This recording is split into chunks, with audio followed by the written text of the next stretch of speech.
কি উঠানে আজানের জন্য সুউচ্চ মিনার, আবার দেবী দুর্গার মূর্তি। মাত্র কয়েক হাত দূরত্বেই চলছে নামাজ ও পূজার্চনা। আতর আর ধূপের ঘ্রাণ মিলেমিশে যাচ্ছে একই আঙিনায়। ধর্মীয় সম্প্রীতির এক উজ্জ্বল উদাহরণ। একই উঠানে মসজিদ এবং মন্দির, এটা ইতিহাসের পাতায় বিরল। পৃথিবীর কোথায় এই পরিবেশ নেই। মন্দির প্রতিষ্ঠার পর মন্দিরকে কেন্দ্র করে গড়ে ওঠে বাজার। সেই বাজারের মুসলিম ব্যবসায়ীদের ধর্মচর্চার সুবিধার জন্য গড়ে তোলা হয় মসজিদ।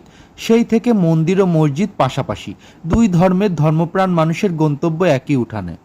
ওদের যখন উৎসবের সময় হয় তখন ওরা তো বললাম যে উৎসবে যখন শুরু হয় তখন ওরা আমরা তখন চুপ থাকি, আমাদের কোনো সমস্যা হয় না মসজিদে, তখন আমাদের নামাজের সময় না।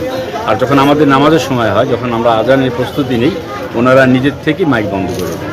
লালমনিরহাট শহরের পুরানবাজার কালীবাড়ি এলাকায় 1836 সালে এই কালী মন্দির প্রতিষ্ঠা করা হয়। পরবর্তীতে এলাকার মুসলিমরা নামাজ আদায়ের জন্য মন্দিরের পাশেই ছোট্ট পরিসরে মসজিদ নির্মাণ করেন, যার নামকরণ করা হয় পুরানবাজার জামে মসজিদ।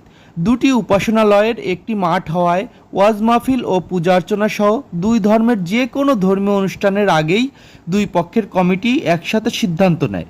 পারস্পরিক সহযোগিতার মধ্য দিয়ে এক উজ্জ্বল দৃষ্টান্ত স্থাপন করেছেন এলাকার মানুষজন, যেখানে শত বছর পেরিয়ে গেলেও কোনো অপ্রীতিকর ঘটনা ঘটেনি।